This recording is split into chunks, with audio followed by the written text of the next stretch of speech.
I'm just wondering exactly what makes it significant. Interesting, though. I liked Shrek, the very first one. Anything after that was a bit... Yeah, so some would believe that what we want to talk about this morning is not exactly significant to their everyday life. But as a dog lover, this hit home for me more than I actually care to admit earlier on. So the hashtag JusticeForRexxie actually came about yesterday. And Roxie is a dog. And Roxie's owner came out to talk about how cute and lovely the dog actually is, how not violent, how not aggressive the dog was. And then suddenly it just really took a dark turn as Roxie was shot. And then, of course, the question is, why?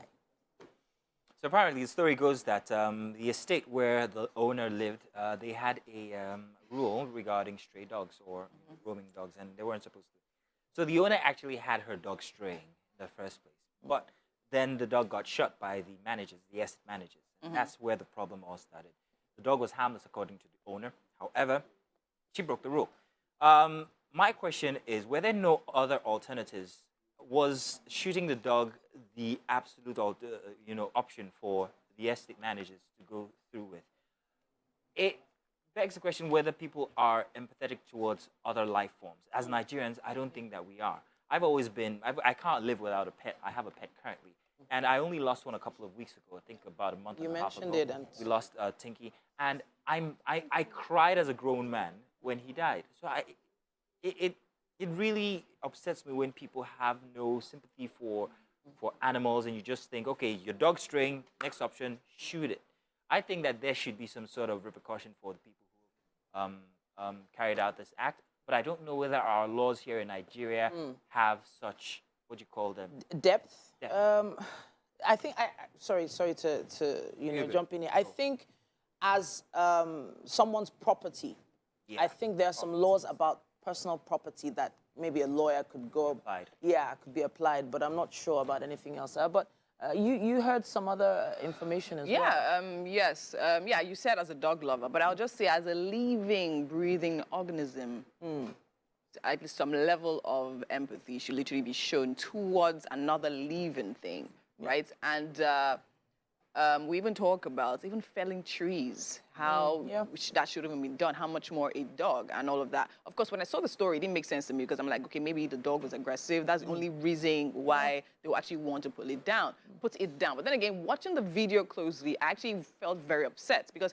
if you attack an aggressive dog, the dog is coming for you. Do you understand? But in this case, you literally see the dog running away, trying to escape, and then they're literally still going for it. Another thing, watching the video, I literally, because they said the dog strayed from home or lost its way home and went into another person's compound. And in that compound where they were trying to kill the dog, you could literally hear other dogs barking from inside the house. So I'm like, you have pets of your own, which are actually dogs, and then you decide to do something like this to someone else. And in the whole context, there was actually someone passing by, standing outside the fence, calling out to the dog, and the dog literally was running towards the person. The person was trying to reach out to the person, and then the people trying to kill the dog were like, leave there, get away, and all of that. It wasn't wild. And it was just 8 months. It was an old dog. It wasn't even an old dog. So I'm like, it's just like... I think the estate is called Corporative Villa.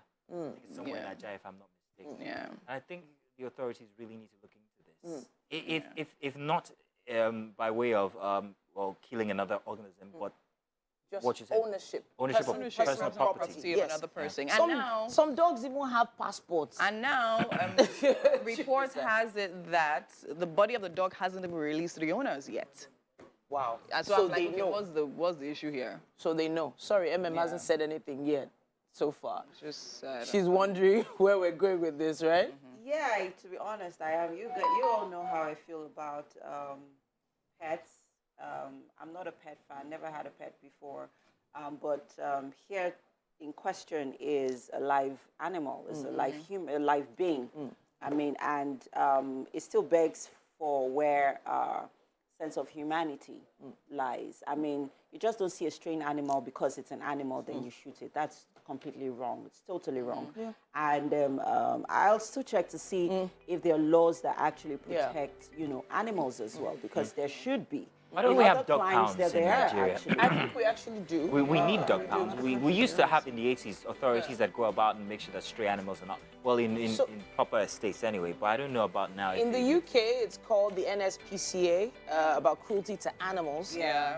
But I'm not sure what it's called here. I mean, do all believe over the there is world, there are something like countries that have organizations, NGOs that cater to animals specifically. They are They could here. have taken it up, but I don't know if they actually are here because I haven't seen any They are here. We organization that outrightly advocates for cruelty against animals. So- Yeah. Well, let's find out what you think. Do use the hashtag WakeupNigeria on TVC. Let's know if this story touched you, would like to know. And hey, if you want to push the hashtag as a movement, feel free. Maybe I would too as well, because I really feel sad for the owners. Justice for Roxie. Exactly. Stay tuned. We've got more inside Wake Up Nigeria.